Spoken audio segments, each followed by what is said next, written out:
people.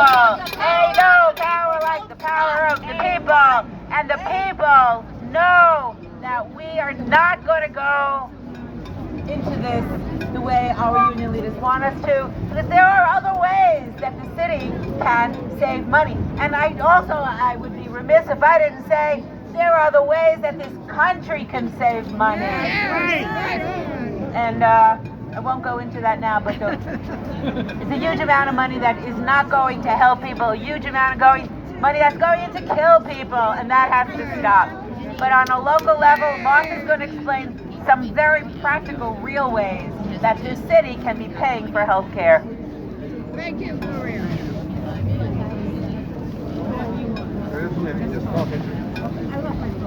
So I'm doing this a little bit extemporaneously because I didn't know I was going to be up here talking about this, but very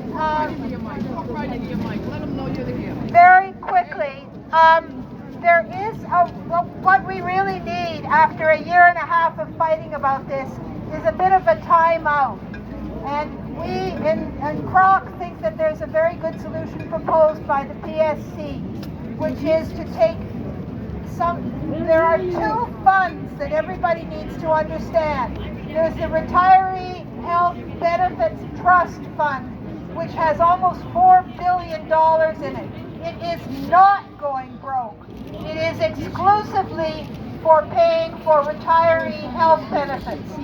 There is the Health Insurance Stabilization Fund, which is going broke because it was used as a slush fund in 2014 and again in 2018. It was used for purposes not for health care, but to pay for much needed raises. Instead of those raises coming out of the city budget, they came out of this slush fund that was meant for other purposes.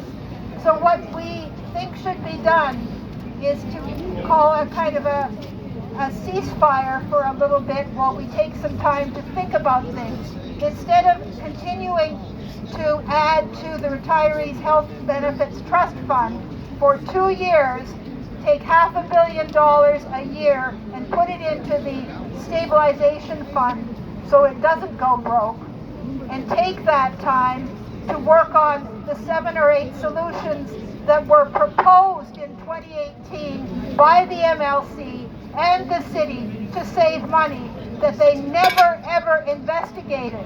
Some of these Sarah has already outlined. They're very simple. Look into self-insurance because it would reduce the overhead costs greatly.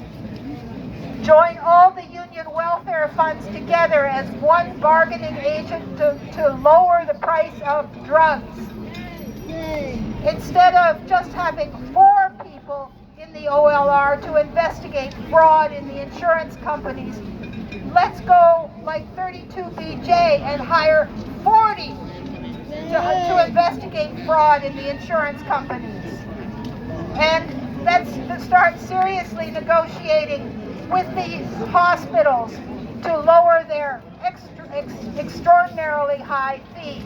These are just some of the ways that we could make a long-term solution to these rising healthcare costs. If we go with the plan that the MLC and the city are currently fighting for, we do not solve the issue of the stabilization fund being used as a slush fund.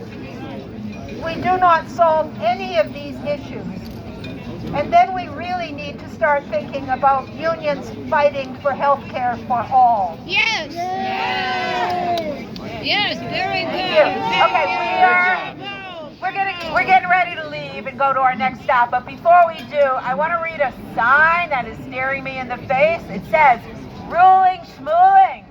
Shy Man can't switch our health care unless Mulgrew lets him." So we're going to do it here. Michael Mulgrew, what do we say? You can't take our health care away. Michael Mulgrew, what do we say? You can't take our health care away. Michael Mulgrew, what do you say? You can't take our health care away. Okay. So now we're going to get ready to go to our next stop, and we hope you all will stay with us. And Julie's going to explain how we're going to do it. Are you ready to move and get warm? Yeah, let's get warm.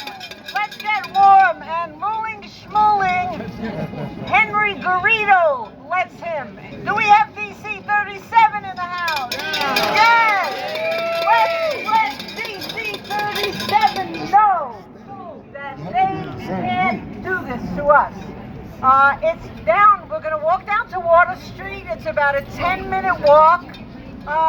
Watch out for traffic because we don't have marshals, but Michelle and I will lead the way with the chants. Let everyone know we're city retirees and we're mad. We're going to walk by the bull and we can tell them about the bull, right? Yeah. So we're going to chant, be loud, and we're going to start now. Michelle is going to head up in the front.